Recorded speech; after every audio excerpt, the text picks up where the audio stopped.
نحمده ونصلي ونسلم على رسول الكريم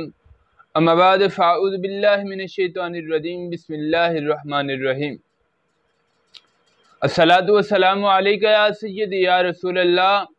الصلاۃ والسلام علیک یا سیدی یا حبیب اللہ الصلاۃ والسلام علیک یا سیدی یا شفیع المذنبین وعلی آلک واصحابک یا سیدی یا رحمت للعالمین۔ ناظرین کرام، امید کرتا ہوں تمام دوست خیر و عافیت سے ہوں گے اور اللہ تعالیٰ سے دعا گو ہوں کہ اللہ تعالیٰ اپنے سونے حبیب علیہ الصلوۃ والسلام کے صدقے ہم سب کو اپنے حفظ و امان میں رکھے، سب کی نیک جائز دلی مرادیں التجائیں اپنی پاک اور بلند بارگاہ میں قبول و منظور فرمائے۔ ناظرین کرام، درس انوار السلوک کے سبق و اسباق کا سلسلہ جاری و ساری ہے۔ اللہ کے فضل و کرم سے اس کے چھٹے باب دعا کی قبولیت کے اسباب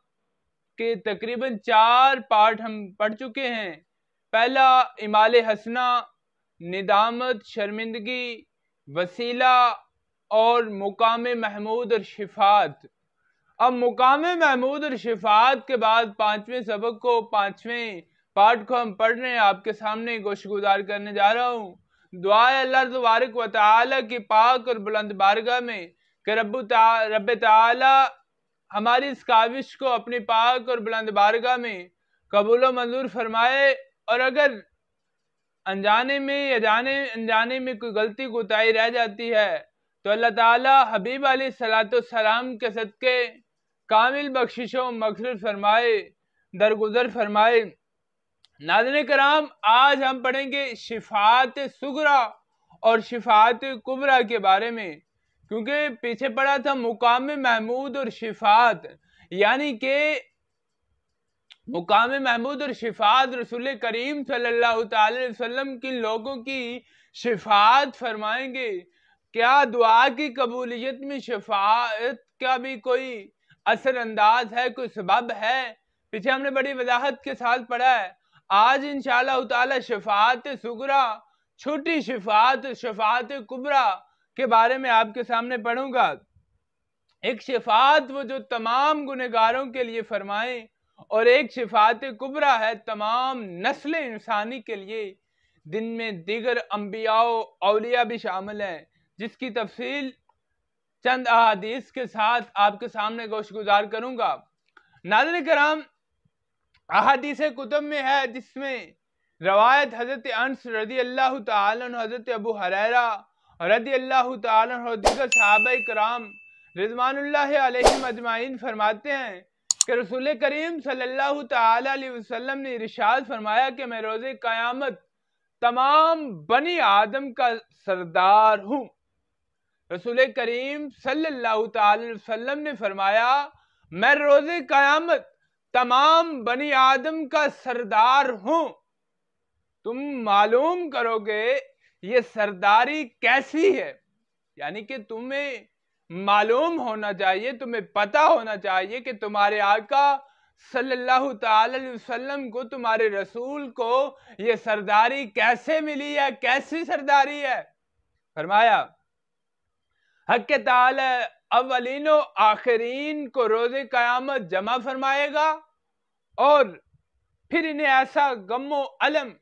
شدت و سختی پہنچے گی جس کی برداشت کی طاقت نہ ہوگی۔ آپس میں ایک دوسرے سے کہیں گے کہ تم نہیں دیکھ رہے کہ کتنی سختی میں مبتلا ہو رہے ہو، کیوں کسی ایسے کی تلاش نہیں کرتے جو بارگاہ الہی میں تمہاری سفارش کرے؟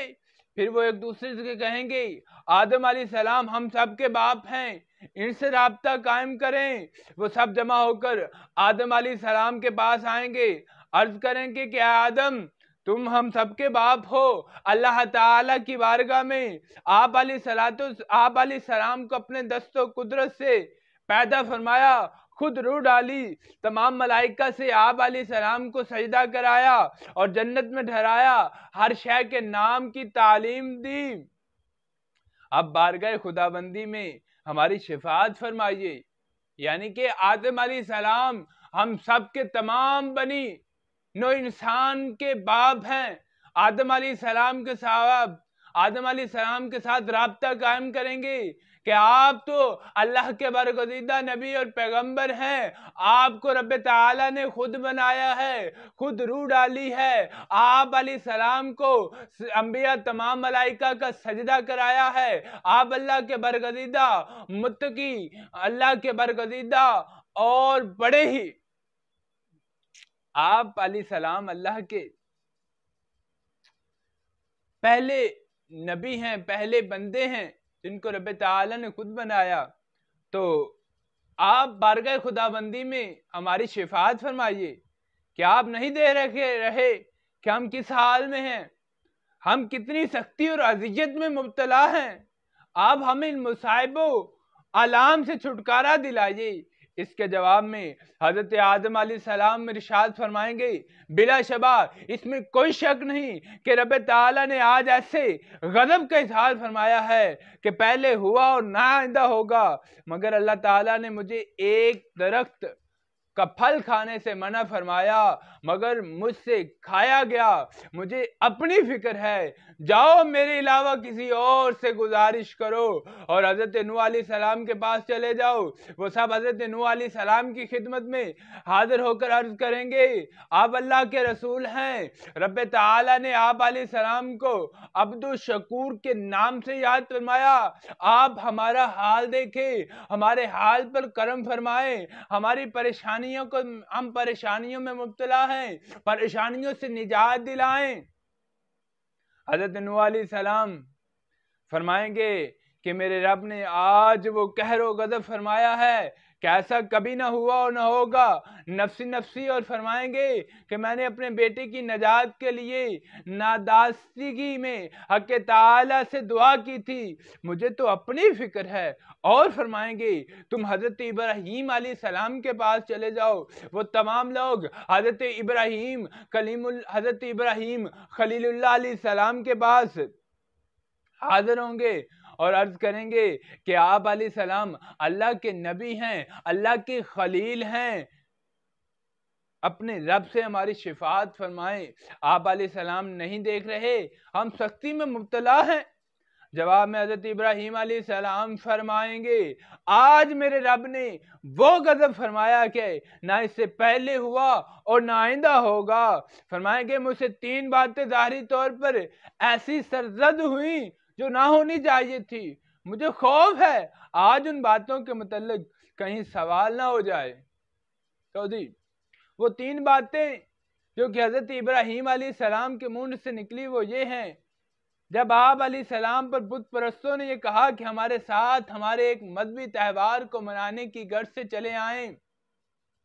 تو آپ علیہ السلام نے ان کو جواب دیا کہ انی سقیم ہوں، میں بیمار ہوں، اور جب وہ اپنی مذہبی رسومات کی ادائیگی کے لیے شہر سے باہر چلے گئے، ان کے جانے کے بعد حضرت ابراہیم علیہ السلام بت خانہ میں آ گئے اور تمام بتوں کو ٹکڑے ٹکڑے کر دیا۔ جب وہ لوگ واپس آئے تو بت خانے کا یہ حال دیکھ کر کہنے لگے کہ یہ کام تو حضرت ابراہیم علیہ السلام کا ہی ہو سکتا ہے،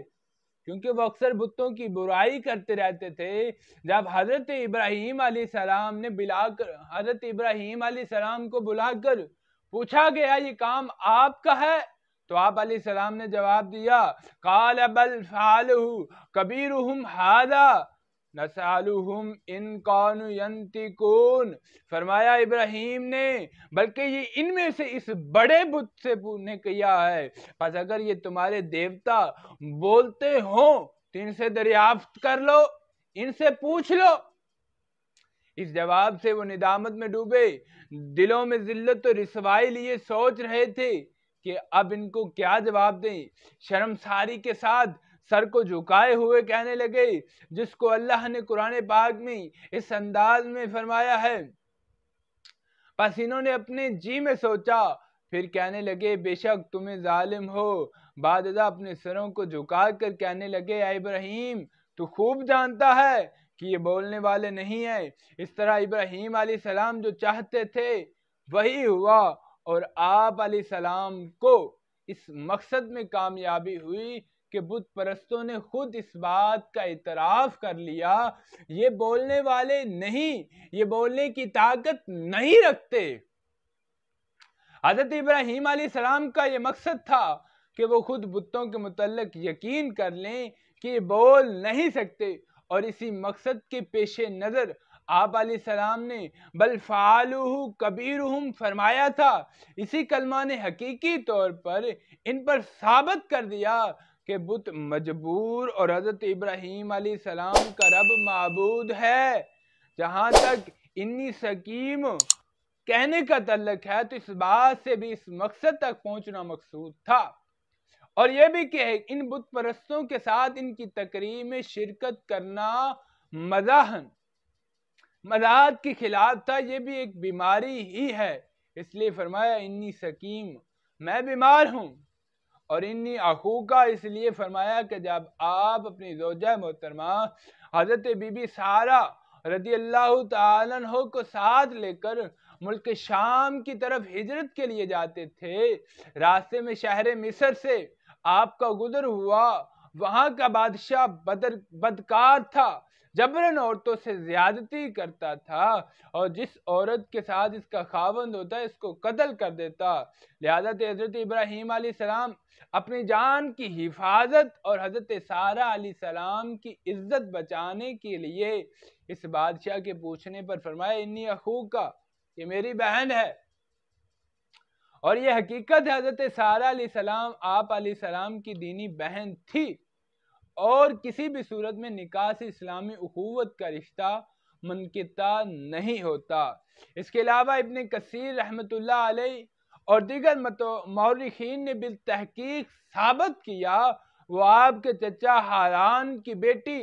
ہونے کے ناطے چچا زاد بہن بھی ہوئی۔ دو باتیں حضرت ابراہیم علیہ السلام نے اللہ کے لیے اور ایک اپنی جان بچانے کے لیے کی۔ پہلی دو باتوں میں ظہور توحید اور بت پرستی کے خلاف، اور تیسری جان بچانے کے لیے جو کسی بھی طرح نفی عقل و نقل کی روح سے ناجائز نہیں۔ آپ کی سچائی کی یہ واضح دلیل ہے کہ اللہ تعالیٰ خود قرآن میں ارشاد فرماتا ہے اور یاد کر کتاب میں ابراہیم کا ذکر، بے شک تھا وہ صدیق نبی۔ اس کے باوجود آپ حق پر تھے، مگر پھر بھی روز محشر کو خوف الہی سے کانپتے ہوئے نفسی نفسی پکارتے ہیں، اور پھر فرمائیں گے کسی اور کی تلاش کرو، تم موسیٰ کے پاس جاؤ، وہ کلیم اللہ ہیں، اللہ رب العزت ان سے بلا واسطہ اور قریب بلا کر طویل الکلام فرمایا ہے۔ وہ تمام لوگ بارگاہ حضرت موسیٰ علیہ السلام میں پہنچیں گے، عرض گزاریں گے اے موسیٰ علیہ السلام، آپ خدا کے رسول ہیں، اس نے اپنے ساتھ کلام کا شرف بخشا، آپ نہیں دیکھ رہے ہم کتنی مصیبت میں مبتلا ہیں، آپ رب تعالیٰ کے حضور ہماری شفاعت فرمائیں۔ حضرت موسیٰ علیہ السلام فرمائیں گے آج اللہ کے وہ غضب فرما رہا ہے کہ پہلے رب نے ایسا غضب نہ کیا اور نہ ایسا کرے گا، میں شفاعت نہیں کر سکتا، اس لیے میں نے ایک جان ہلاک کی جس کا مجھے حکم نہ تھا، نفسی نفسی ہے۔ اللہ اکبر کبیرہ۔ جناب حضرت موسیٰ علیہ السلام اسی نفسی نفسی کو ندامت و شرمندگی میں اللہ کے حضور مغفرت طلب کر رہے ہیں۔ اللہ تعالیٰ نے معاف فرمایا، مغفرت کی بارش بھی دی، لیکن باوجود اس کے معافی مل چکی پھر بھی خوف زدہ تھے کہ کہیں اس قتل کے متعلق سوال نہ کیا جائے۔ پھر فرمائیں گے تم عیسیٰ علیہ السلام کے پاس چلے جاؤ کیونکہ وہ روح اللہ ہیں۔ وہ حضرت عیسیٰ علیہ السلام کی خدمت میں حاضر ہوں گے، عرض کریں گے آپ روح اللہ ہیں کہ آپ علیہ السلام نہیں دیکھ رہے ہم کتنی مصیبت سے دوچار ہیں، ہماری شفاعت فرمائیں۔ حضرت عیسیٰ علیہ السلام فرمائیں گے کہ آج اللہ تعالیٰ کو اتنا غصہ ہے کہ کبھی نہ آیا اور کبھی نہ آئے گا، میں شفاعت کا اہل نہیں ہوں، جاؤ سید دو عالم کے پاس، جاؤ شفیع المذنبین کے حضور حاضر ہو جاؤ، ان کا دامن مضبوطی سے تھام لو، وہی ایک ہستی ہے جو آج کے دن شفاعت فرما سکے گی وہ سب لوگ حضور نبی کریم صاحب الاولاق صلی اللہ تعالی وسلم کی پاک بارگاہ میں حاضر ہو جائیں گے۔ آپ صلی اللہ تعالی وسلم ملاحظہ فرمائیں گے ہم کس حال میں ہیں، ہماری مصیبت و پریشانی دور فرمائیے، اپنے رب کے حضور ہماری شفاعت فرمائے۔ حضور اکرم رحمت دو عالم فرمائیں گے ہاں ہاں شفاعت کرنا میرا ہی کام ہے، اس کے بعد تمہیں جنت میں لے جاؤں گا۔ روایت ہے حضور فرماتے کہ میں زیر عرش بارگاہ رب العزت میں حاضر ہو جاؤں گا، اپنے رب کے حضور سجدہ ریز ہو جاؤں گا۔ اس وقت اللہ تعالیٰ میری زبان پر حمد و ثنا جاری فرمائے گا جو مجھ سے پہلے کسی نے بھی نہ کی ہوگی۔ اس کے بعد رب العزت فرمائے گا یا محمد ارفع راسکا سل تعوتا اشفا تشفا، اے محمد اپنا سر اٹھائیں، مانگے جو چاہے دے دیا جائے گا، شفاعت فرمائیے آپ کی شفاعت کو قبول کیا جائے گا۔